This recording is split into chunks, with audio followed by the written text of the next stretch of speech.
esta mezcla, si gracia, pero las obras, sí, es por gracia, pero ahora te toca a ti. Y han utilizado pasajes de la Escritura para crear todos estos dogmas, hermanos, incorrectos. Así que en esta serie de mensajes vamos a ir a cada uno de esos pasajes que se han utilizado de maneras incorrectas.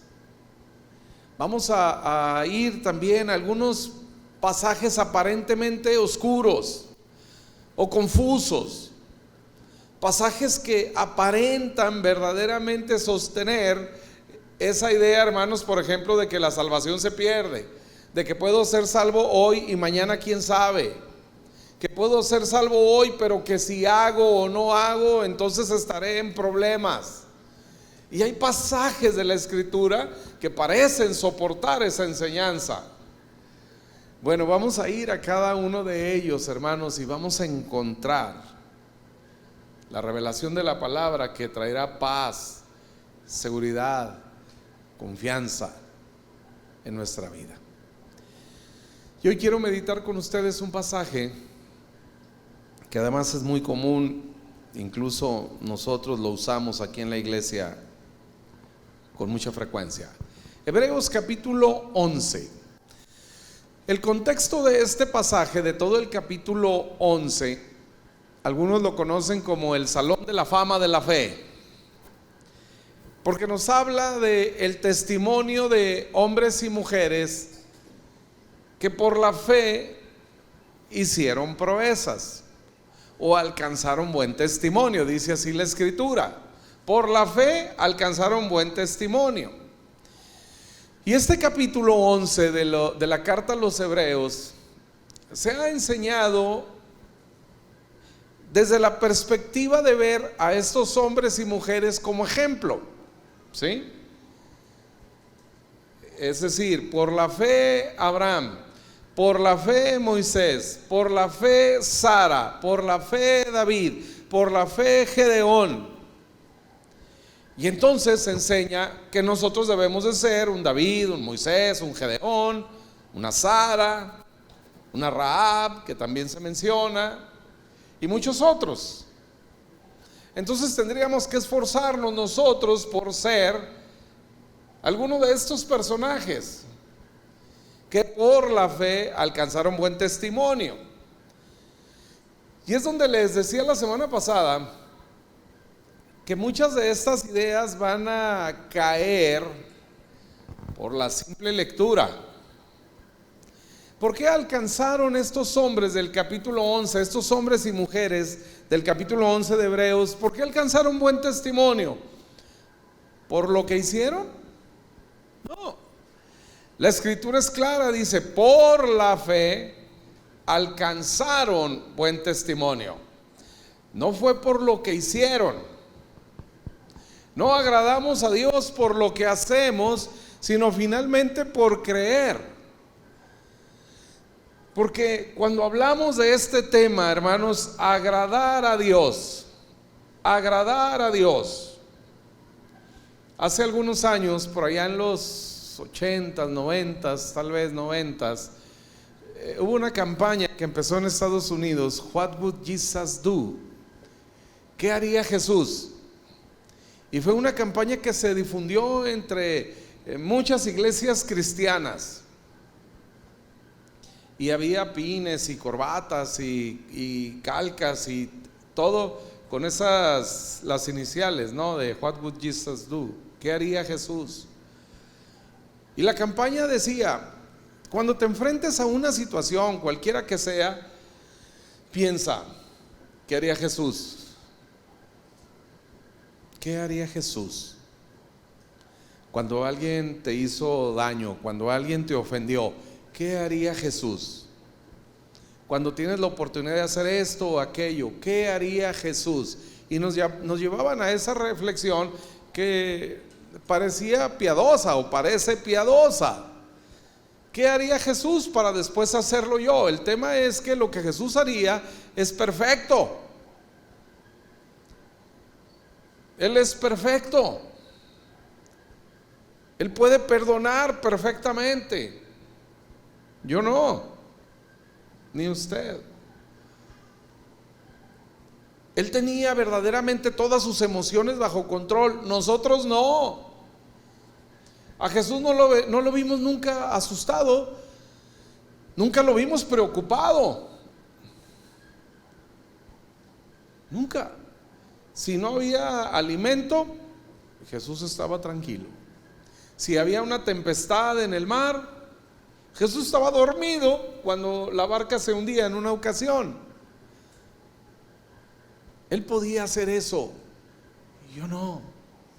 Así que en realidad era una campaña cruel que, aunque ciertamente buscaba que reflexionáramos y actuáramos, reaccionáramos como Jesús, realmente quitó la vista de Jesús para ponerla en mí.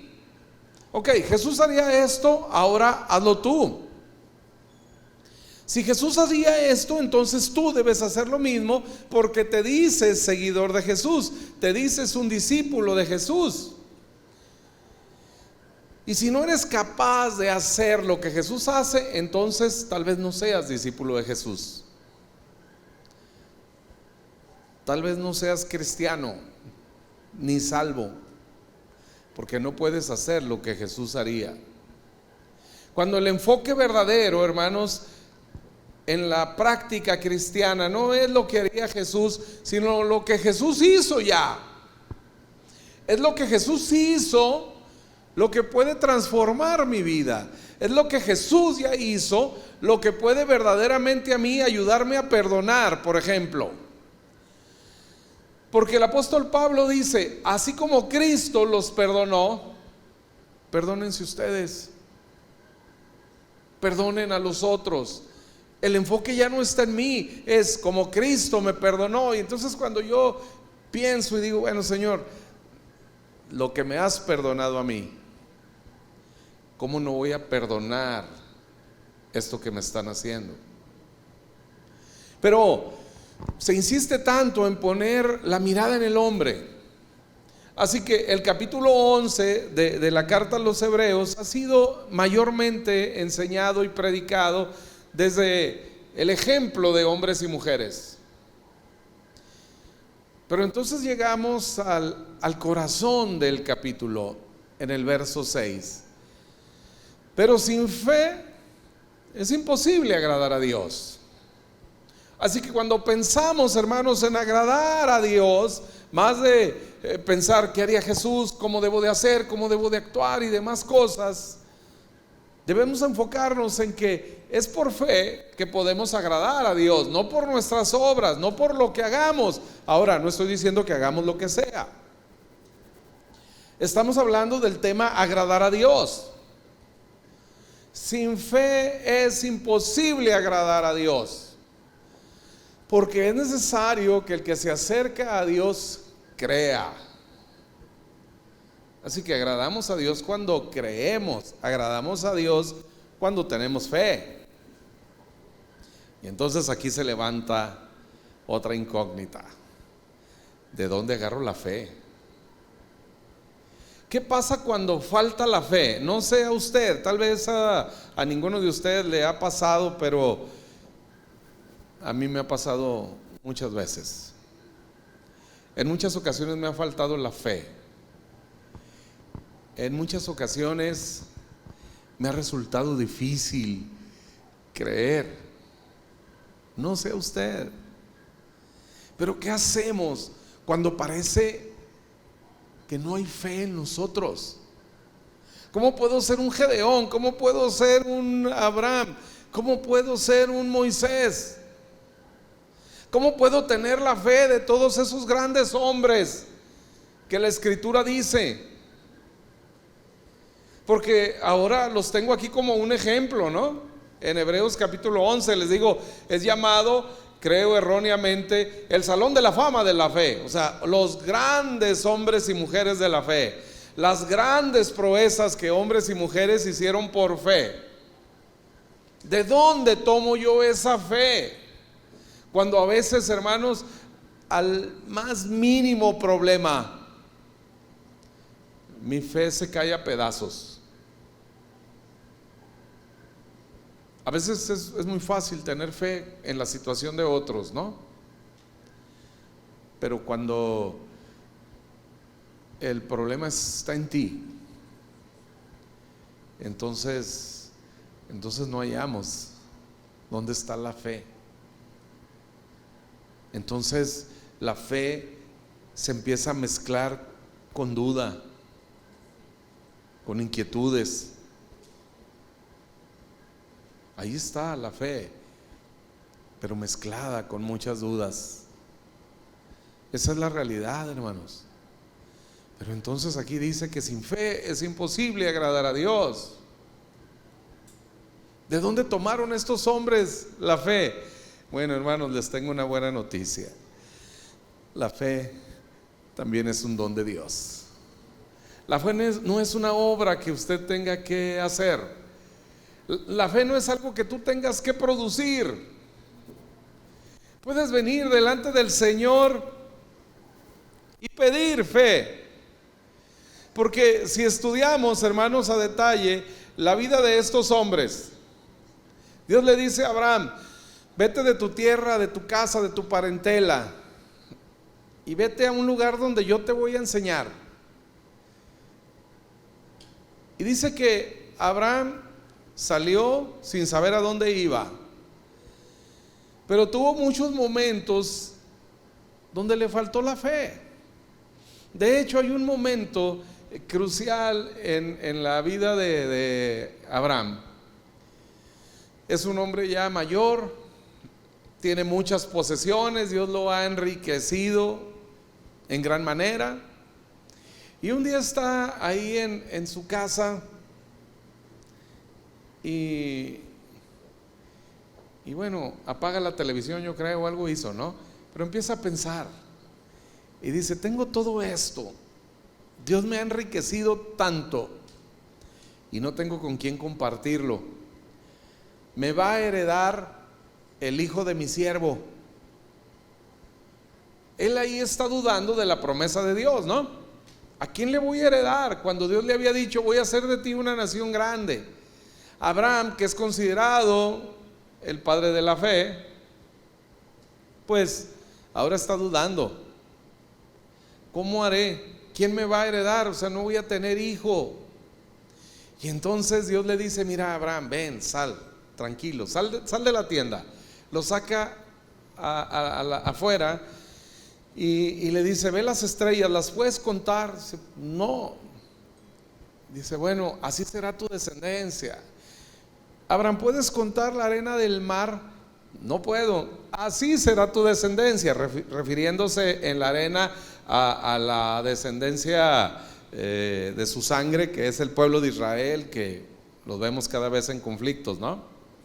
Y las estrellas refiriéndose también a la iglesia, porque nosotros tomamos herencia también en Abraham por Jesucristo. Y Dios le ayuda a creer. Gedeón, un hombre que está asustado, los madianitas vienen y les roban el alimento siempre que pueden, y está asustado, escondido. Dice que está limpiando un poco de trigo en un lagar, que no era el lugar para eso, así que está ahí escondido. Y aparece el ángel de Jehová y le dice: Gedeón, varón esforzado y valiente. Y a qué le tiemblan las piernas, ¿no? Como varón esforzado y valiente. Y le dice Dios: levántate, porque tú vas a liberar al pueblo de los madianitas. Y dice: ¿yo? ¿No te equivocaste de código postal? Porque yo soy pobre entre los pobres. Mi papá es de los pobres en la tribu de Efraín, que era la mitad de una tribu, eran los descendientes de José, ¿verdad? Efraín y Manasés. En Manasés era él, de hecho, la más pequeña.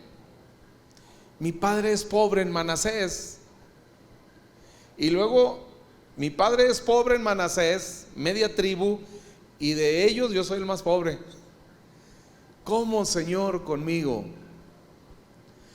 Gedeón no era un hombre de fe. pero aquí aparece en Hebreos 11 como un héroe de la fe, pero en realidad era un cobarde. Y que cuando Dios lo llamó, rechazó el llamamiento y le dice: no, yo no puedo, búscate a otro. Y Dios le dice: no, Gedeón, es contigo.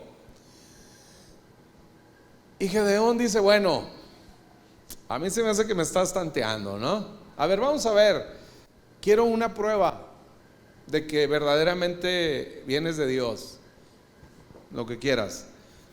Y pone un vellón, un trapo de algodón, y dice que mañana amanezca todo con rocío y el vellón seco.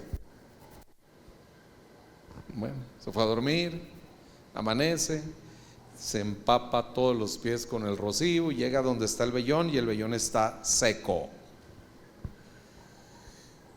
Y usted dirá: bueno, pues ya va a creer, ¿verdad? No, a mí se me hace que hizo trampa, ¿no? Dice: no, ahora al revés, que todo esté seco y el vellón mojado. ¿Y qué creen que hizo Dios? Lo atendió. Hermanos, es un niño. No creo, Señor. Haz esta señal y entonces voy a creer. La hace y otra vez: no, sigo sin creer. Ahora de la otra forma. Bueno, Dios lo atiende. Dios, hermano, verdaderamente está interesado en que tú tengas fe. Y va a hacer todo lo que sea necesario. Es verdad, sin fe es imposible agradar a Dios, pero esa fe para agradar a Dios, hermano amado, también es un don de Él. No tienes por qué provocarla tú, producirla tú. No podemos, hermanos, la verdad. Somos tan frágiles en nuestras emociones, en nuestro carácter, que difícilmente podemos tener una fe como para alcanzar ese testimonio. La buena noticia es que ni Abraham, ni Sara, ni David, ni Gedeón, ni Daniel, ni Elías, ni ninguno otro, hermanos, que pudiera aparecer tanto en Hebreos 11 como en la historia sagrada, tuvo la fe necesaria para agradar a Dios. Y está bien con Dios. Dios no tiene problema, hermanos, con nuestra falta de fe. Dios no tiene problema con nuestra incredulidad, porque también Él provee para eso. Dice que es necesario que nos acerquemos a Él y creamos. En la Biblia hay tantas historias, hermanos, de hombres y mujeres que se acercaron a Él dudando. Sí, hay algunos con grande fe, por supuesto. Dos de ellos que Jesús elogió por su grande fe. Pero viene de Dios. La grande fe viene de Dios. En una ocasión está Jesús por ahí ocupado y un padre trae con sus discípulos a su hijo que estaba endemoniado y tenía un espíritu ahí que le atormentaba, y entonces lo trae a los discípulos y les dice: bueno, pues ayúdenme con mi hijo que está endemoniado. Y empezaron a orar y toda la cosa, y se ponía peor el hijo. Y entonces Jesús, al ver el alboroto y la conmoción que había ahí, dice: pues ¿qué está pasando, ¿verdad? Y entonces se acerca el padre con Jesús y le dice: Señor, traje a mi hijo que es atormentado por un demonio y tus discípulos no lo pudieron liberar. Y entonces Jesús dice: hombres de poca fe, ¿hasta cuándo voy a estar con ustedes? Dice: tráiganme al muchacho. Y entonces el padre le dice: Jesús, si puedes limpiarlo, si puedes sanarlo. Y Jesús dice: ¿cómo que si puedo? ¿Qué no sabes que al que cree todo le es posible? Y entonces esa frase de Jesús también nos la han impartido a nosotros, ¿verdad? Si tú crees, todo es posible. Pero Jesús está hablando de él mismo, porque este hombre viene y pone como que en tela de juicio el poder de Jesús y le dice: si puedes hacer algo. ¿Cómo que si puedo? ¿Qué no sabes que a mí que creo todo me es posible? No se trata de nosotros, hermanos, de que al que cree todo le es posible, y ahí está usted creyendo por un Mercedes-Benz y esas tonterías que de pronto hacen, ¿no? En algunos lugares. No, es que tienes que creer y te será posible. No se trata de eso. A Jesús todo le es posible porque Él cree. Y entonces el Padre le dice a Jesús: creo, ayuda mi incredulidad. Esa fue la respuesta del Padre a Jesús: creo, pero ayúdame a creer. Así que si es necesaria la fe, hermanos, para agradar a Dios, pídasela a Dios, porque es un don que viene de Él. Señor, ayúdame a creer. Señor, yo sé que tú tienes poder. Ayúdame a creer en ti. Cuando sientas duda, cuando verdaderamente no encuentres la fe para tener paz en medio de alguna circunstancia que estás viviendo, acude al Padre y díselo tal cual: Señor, ayúdame a creer, ayúdame a tener paz, a tener esta fe que te agrada, Señor, porque estoy dudando. No se trata de producir, hermanos, mediante una obra la fe para agradar a Dios. Se trata de venir delante del Señor, ante su presencia, y reconocer que no tenemos fe, que nos cuesta creer. Pero si podemos entender, hermanos, que en Jesús somos aceptados. Nosotros nos presentamos delante del Padre en el nombre de Jesús, hermanos amados. Todos estos hombres que aparecen aquí en Hebreos capítulo 11 y las mujeres se presentaron verdaderamente en Jesucristo delante de Dios, en las formas, en las sombras que les tocaba vivir. Algunos de ellos ofrecieron un sacrificio. De hecho, en el caso de Abraham, cuando no cree todavía, aparte de que Dios le ha dado toda esa señal en las estrellas y en la arena del mar, sigue sin creer. Y Dios sabe que en el corazón de Abraham hay duda, y Dios atiende el corazón de su hijo. Él le dice a Abraham: ven, trae todos estos animales, 3 becerros, 3 corderos y palomas, y sacrifícalos, prepara un altar, porque voy a hacer un pacto contigo. Yo voy a hacer un pacto contigo, porque todavía no me crees. Y entonces Dios jura por Él mismo. ¿Era necesario para Dios? No, pero para Abraham sí. Abraham ha dudado de Dios, y Dios no está enojado. Dios atiende el corazón de su amigo Abraham. O sea, Dios está interesado en que creas en Él, y Él hará todo lo necesario para que tú creas en Él. Así que no te preocupes por hacer esta obra. Simple y sencillamente ven delante de Dios y dile las cosas como son. Señor, no puedo creer esto. Señor, me falta la fe. Mi corazón está lleno de dudas. En mi pensamiento, Señor, sigue habiendo temor. Ayúdame. Ciertamente Él dice: no se turbe vuestro corazón. Sí, es por medio de la fe que viene de Él que podemos lograr, hermanos, que el corazón esté estable en medio de crisis, en medio de problemas, cuando la necesidad es real. En muchos espectáculos cristianos, ¿no?, donde se anuncian milagros y sanidades y todo ese tipo de cosas, ¿no? Y se hace un espectáculo. Hace poco aquí estuve viendo mucha publicidad de milagros, ¿no? Iba a venir una persona, un predicador, no sé, que hace milagros. Y cuando los milagros no suceden, ellos simple y sencillamente dicen: te faltó fe.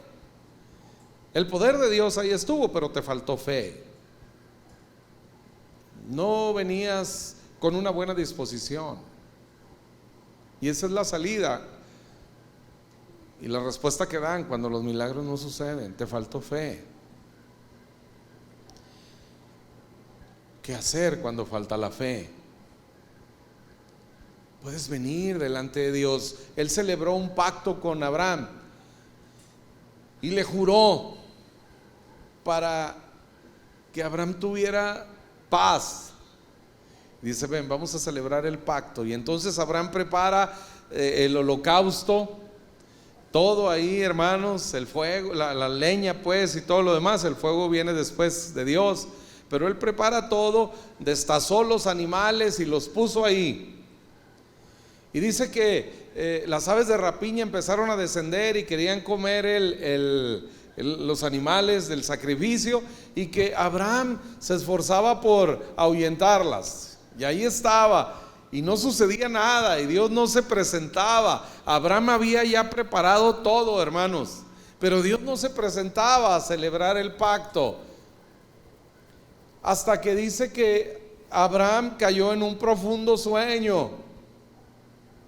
Porque mientras Abraham estuviera despierto, él seguiría peleando, él seguiría intentando. Ahí estaba ahuyentando las aves de rapiña, hasta que desfalleció, no pudo más, se sentó y se quedó dormido como, perdón, es Ismael, ¿verdad? Y se quedó dormido. Y cuando está dormido, Roger, entonces desciende el fuego de Dios y consume el holocausto. Y entonces Dios celebró el pacto del cual Abraham es beneficiario. Sin Abraham está dormido. En una figura, hermanos, en una sombra del pacto que a ti y a mí nos tiene con vida, el pacto entre Jesús y el Padre en la cruz del Calvario. Jesús, el holocausto perfecto, el sacrificio perfecto. Así que ahora todo lo que tenemos de Dios, hermanos, es por medio de Jesús, es a través de Jesús.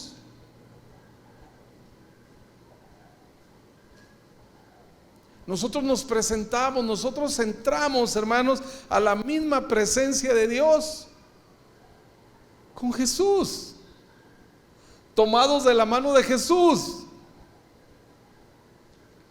Mire, un ejemplo tan simple. Si un extraño entra a su casa y usted está por ahí en la cocina, y ese extraño llega hasta su cocina y le dice: ¿qué hay para cenar? Invítame a cenar. Usted le habla a la policía de inmediato, o hace algo, lo va a correr: sálgase de aquí, ¿quién es usted? ¿Qué está haciendo aquí? ¿No? Usted no va a permitir que un extraño entre hasta su cocina. Lo va a correr de inmediato, va a buscar, va a pedir auxilio, va a hacer algo, pero no le va a dar de comer. Es un extraño. Pero ¿qué si ese extraño llega acompañado de su hijo? Usted no lo conoce, jamás lo había visto, no sabe de qué familia es, no sabe de dónde viene, pero viene acompañado con su hijo. Y su hijo está cómodo y está contento de traer a su amigo. Y entonces su hijo le dice: mamá, ¿qué hay de comer? Siéntense en la mesa. ¿No haría eso? Mi madre lo hizo muchas veces con mis amigos y en la casa con los amigos de mis hijos lo hemos hecho muchas veces. Seguramente usted lo haría también. Seguramente usted tuvo esa experiencia también de llevar un amigo a comer a la casa. Y después nos regañaban porque: oiga, muchacho, avise, ¿verdad? Así que si usted llega, tal vez llega con Ismael, pues nos corren a los dos, pero, ¿verdad? Pero en la casa nos van a recibir por el hijo. Es así, hermanos, así de simple, así de sencillo. Usted llega a la casa del Padre con el hijo. ¿Qué hay de comer? Siéntense a la mesa, porque usted viene con el hijo. Podemos disfrutar, hermanos, las bendiciones de Dios, como Beto lo hizo en su mensaje anterior, en el ejemplo de la Biblia y poniendo una hoja, algo dentro de la Biblia. Así estamos nosotros en Jesús. Aún esta demanda, hermanos, de fe es de Jesús.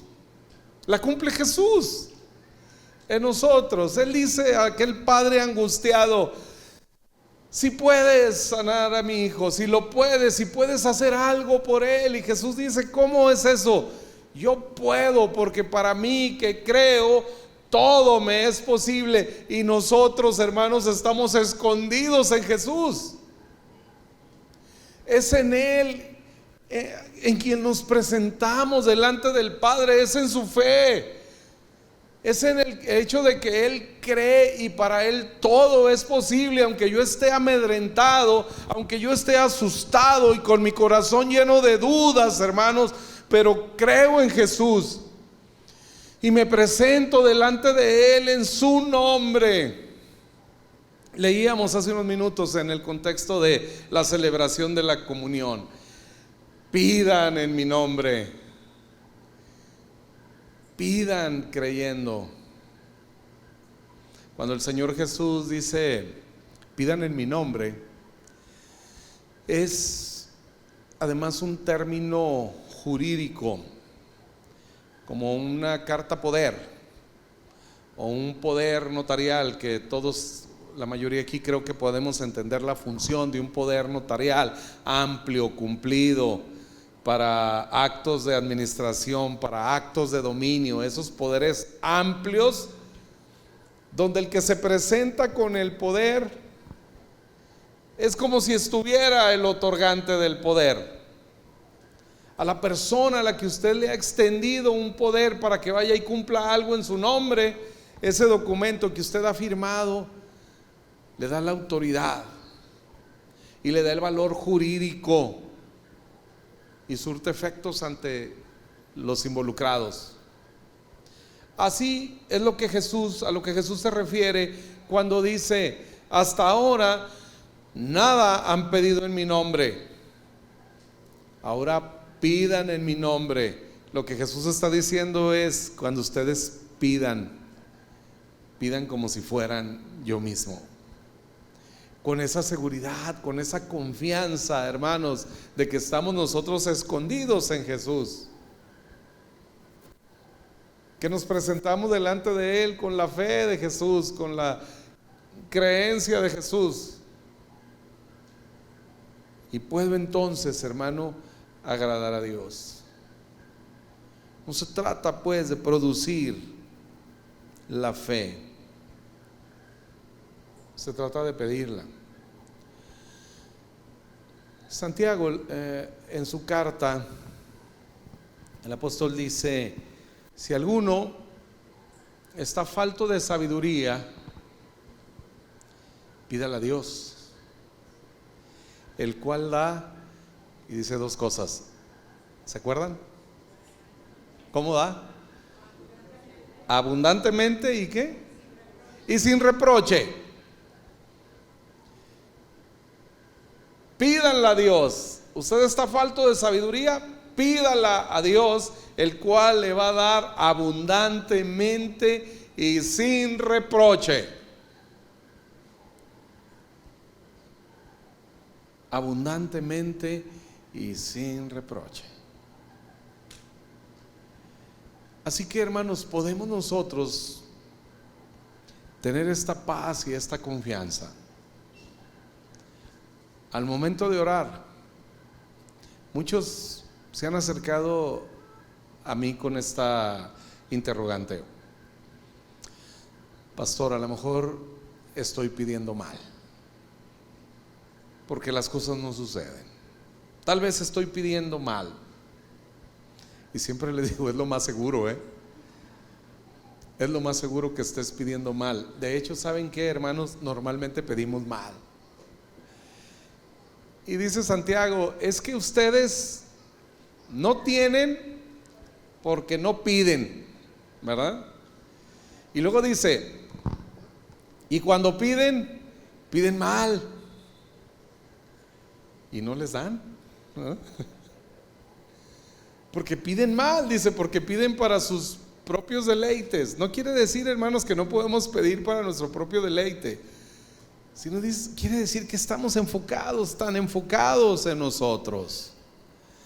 Cuando Dios quiere darnos mucho más y nosotros pedimos tan poquito. Cuando Jesús usa esta expresión normalmente a sus discípulos, diciéndoles, hombres de poca fe,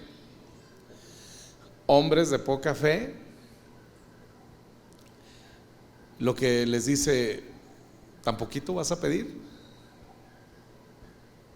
¿Tan poquito? Soy el autor de la vida, soy el creador del universo. ¿Tan poquito vas a pedir?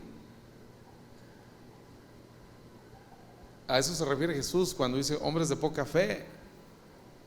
Y sí, ciertamente no tenemos porque no pedimos, y luego pedimos y pedimos mal. No lo recibimos porque pedimos mal. Pero podemos venir, hermano, delante del Señor, que perfecciona nuestra oración.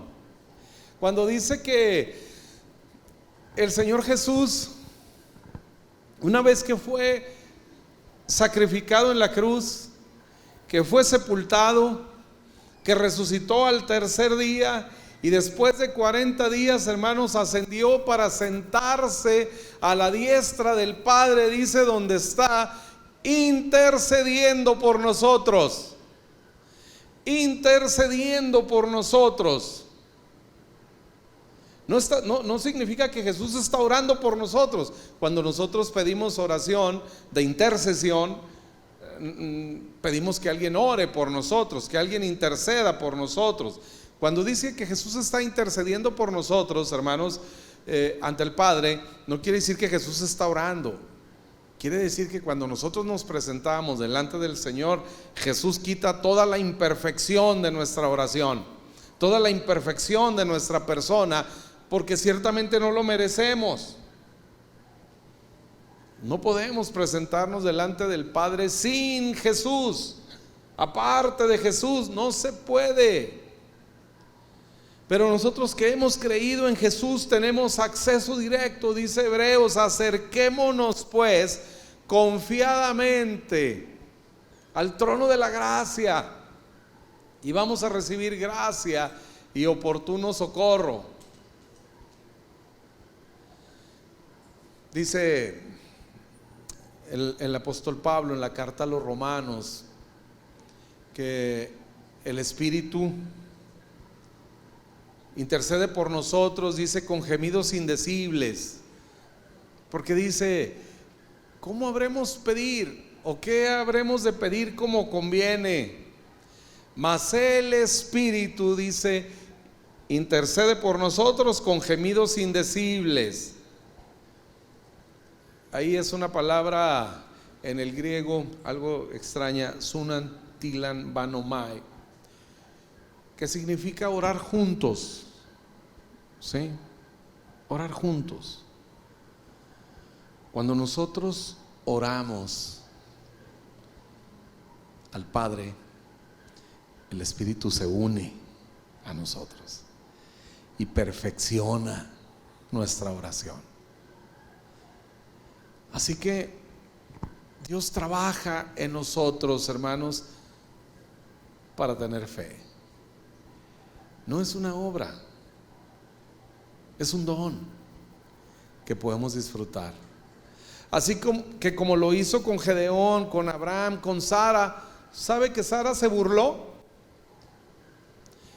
No solo de Dios, sino de su marido, porque está el ángel de Jehová afuera hablando con Abraham y le dice: el próximo año, conforme al tiempo de la vida, vas a tener un hijo. Es decir, en 9 meses, ¿verdad? Vas a tener un hijo. Y Sara está acá atrás escuchando, ¿no? Y se ríe y dice: ¿que no ha visto cómo está?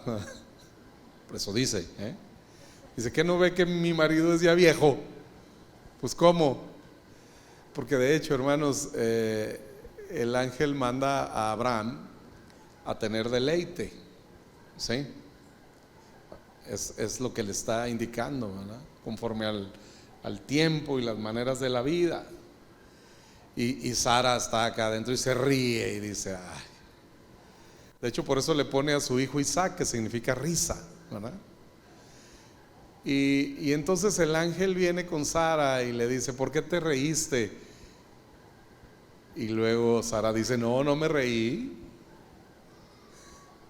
Además de burlona, mentirosa ahí, ¿no? No me reí. Y cualquiera pensaría que Dios va a pasar por alto eso, ¿no? Qué grosera señora.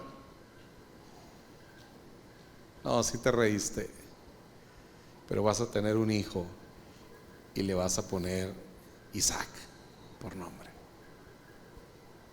Y así, hermanos, podemos meditar historia tras historia de los grandes hombres y mujeres de la fe, y se va a dar cuenta que eran hombres y mujeres como usted y como yo, que dudaban, que les era difícil creer. No eran los superhéroes que aquí parece señalar el capítulo 11 de Hebreos.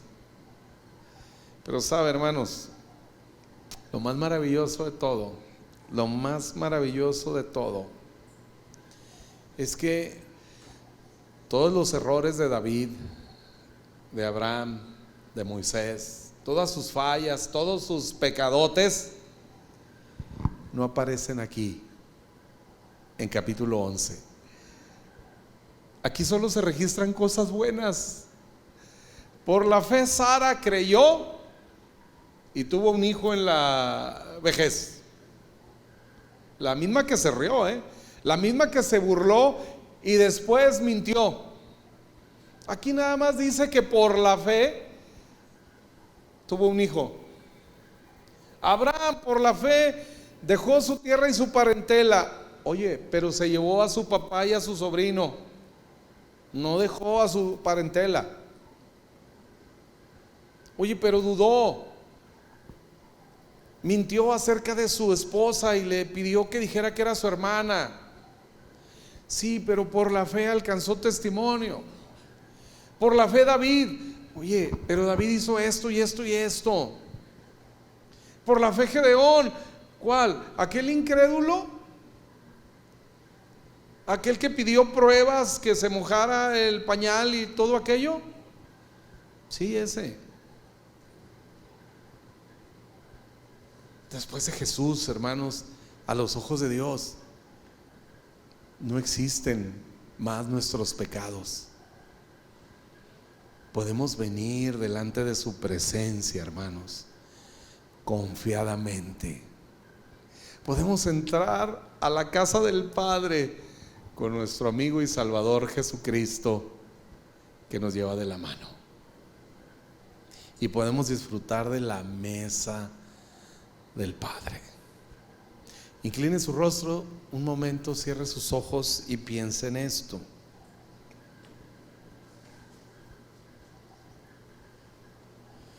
Oíste que fue dicho, pero oíste que fue dicho que era necesario hacer, que necesitabas producir fe. Pero puedes venir así, tal cual eres. Puedes venir así con tu fe llena de dudas.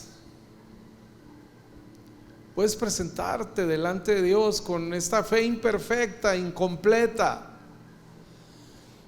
En esos momentos donde no hay razón para creer y te llenas de duda, puedes venir tal cual. Si alguno está falto de sabiduría, de fe y de lo que sea, pídale a Dios. Señor, si es con fe como te agrado, dámela. Dame la fe para creer, como aquel padre angustiado. Señor, ayúdame a creer. Ayúdame a tener fe en medio de esta incredulidad. Y dice que el Padre les da a todos abundantemente y sin reproche. Así como no hubo reproche para Sara, que se burla y miente después. Así como no hubo reproche para Gedeón con sus actitudes infantiles. Así como no hubo reproche para David después de su pecado. Y todos pudieron venir al Padre. Y a todos ellos los encontramos en este capítulo 11, que termina diciendo en la apertura del capítulo 12: así pues ustedes, teniendo en derredor nuestro tan grande nube de testigos, despojémonos de todo peso y del pecado que nos asedia, y corramos con paciencia la carrera, puestos los ojos en Jesús, el autor y el consumador de nuestra fe. Puestos los ojos en Jesús. ¿Necesitas fe? Pon los ojos en Jesús. Así como Dios hizo un pacto con Abraham, así lo hizo con nosotros en Jesucristo, en la cruz del Calvario. Ese pacto, hermanos, es para que tú y yo tengamos paz y gozo. La obra está terminada. A nosotros nos toca disfrutarla. Padre, en el nombre de Jesús, presento delante de ti a tu iglesia.